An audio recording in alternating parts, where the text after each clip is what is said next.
very much of a know-it-all. When I look back at it, similar to Andrew, but probably, I would say worse than Andrew, but a different, more like a, this is a scam. Andrew never thought it was a scam. He just didn't want to admit he needed help. So Johan's skeptical, this Americanism, very, very skeptical. And what happened is that I saw potential in him, and he's a good guy. And we get to come to Etienne's farm. That's another thing. Etienne, I just said, hey, we're going to go to his farm, and we're just going to do an event there. I didn't ask him. So we just sold it from the front, and people came. And Johan came, and the only time I noticed Johan at that point, during those 2 days, by the way, you were there. So again, anytime these guys get in a close atmosphere, which is why I think the JT Foxx coaching experience at my house has been so experienced, because you're there for 2 days, there's nothing I can, we're there. So we built a relationship. And Johan didn't approach me at all that whole 2 days. But he did one thing that I noticed. While they were cooking the bride that one night, right, Johan came up and he just took over.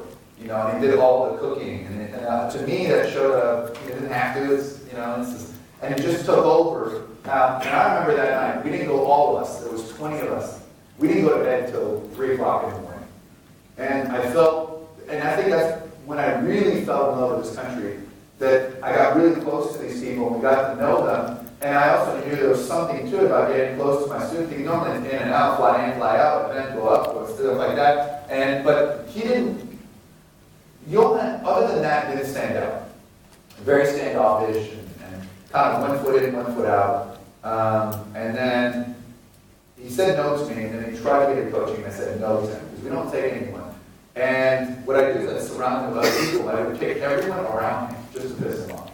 I really did. So he'd sit around, and they'd all be, and then we would call Johan out or anything, and then his wife signed up and then gave it to him, and I didn't know about that. So, and Johan has had a very, I'd say very slow. He went like this, and his coaching was very slow.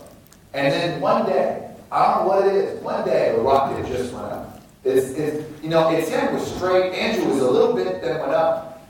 Gillian was steady, steady, right? Johan was like flat, flat, flat, flat. All of a sudden, something happened and the rocket took off. And it's taken off so high and far that it's even impressing me on some of his skills and the change that I see to him. I mean, it's almost like created someone who can do what I can do so I don't have to do it. Because if it comes from me, it's JT Foxx. If it comes from him, then it's that. So Johan, what was that switch moment for you? JT, funny enough, that specific weekend was for me a switch. For those of us that were on the bus, we all thought we were going to get maybe 6 hours or whatever with JT on the bus. And then when we arrived at Monte Casino, I don't know what ungodly hour, then we heard no JT. And there was a lot of people that were not really happy, but that's okay. The bus trip was 10 hours? 10 hours. And the bathroom did not work. It was literally hell. I would have rather gone on a Bucko bus. But the funny thing is when we finally got there, and everybody was fuming. As we got out of the bus, JT was standing there, friendly as hell, and just apologized to everybody and said, listen guys, I'm so sorry, but I'm going to make it up to you. And we drove in with the game viewers, and we went straight to the airfield, and there were these little microlight airplanes. And we all got into the micro. There was food, there was drink, there was whatever you wanted. We got into these little planes. Let me stop you for a second. Not my idea. His idea, with my CEO, spending all this money, and they're like, but JT, we need to wow, that's what we teach. No, don't use this. It's wow for everybody else. And it was him and Arisha and my CEO who did that. And I credit to the influence of how quickly him and his wife implemented that, because they had the champagne and the hors d'oeuvres and the little Banton things. So Etienne was basically trying to convince me that that's the proper way to wow. But not only that too, wow the South Africans, because we were getting text messages, he was getting text messages that they're calling the bus ride from hell. And people got on the bus, and it was like a bunch of hyenas, and I was a piece of meat. Right, and Johan was steamy, like he's a big guy. So, but again, Etienne wow factor. That was not my idea. One was my team who said overruled me, and it was Etienne's insistence on wowing, knowing what the South Africans wanted, and I knew there was a problem. And the best way to solve a problem to anyone is to do this. I'm sorry. And then they get out somehow. The problem is anyone, if you say sorry, you can't like, you said sorry. Sorry.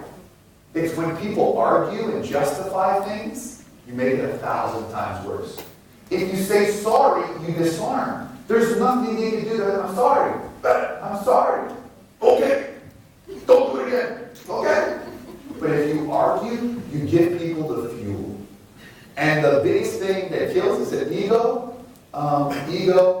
greed, and another thing in this country is pride. We all know the African mentality that if someone challenges you to fight and that person is bigger than you, I don't know about you, the art of the war. If someone's bigger than you, you run. I remember we went to a park to go quadding. Andrew and Etienne was there, and Michael Irvin, 3-time Super Bowl champion, 49 years old, chiseled like a machine. And he went to one of the Afrikaans guy who was he had the quad biking, one of the assistants, and he went to that person and he said, Michael Irvin said, "Hey man, do you know where the bathroom is?"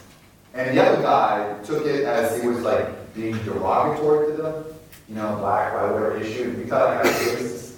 And he pushed Michael Irvin. Now, if you understand, you're dealing with one of the strongest men in the NFL, a guy that would not mess. And I swear, I jumped on Michael's arm, right, holding him back. And Michael lifted his arm, and I was like in the air, and we had to hold it back, and the guy wouldn't stand down.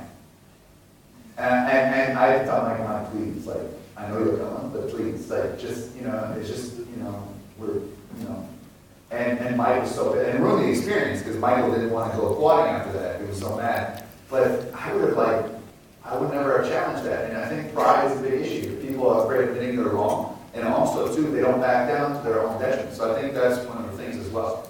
And it wasn't just saying sorry. You immediately did something to change the situation completely. So the saying sorry was one thing, but then the sudden experience where it just felt that you've gone out of your way to really make this even more special than what we expected. And I think that seeing the how genuine you were in that moment, in that instance, was for me a turning point. So, like you said, I was skeptical, and even when I realized I needed it, I was still skeptical. But that was for me a moment that showed me who you truly are and what you bring, and the person who are deep down. That was for me a little long-term moment, and I realized that this is not just some big, brash, arrogant American. This is really a guy who cares, a guy who's got a heart. And that was for me a difference. So that was my first switch. All right, Tracy, cut the cable on the stage.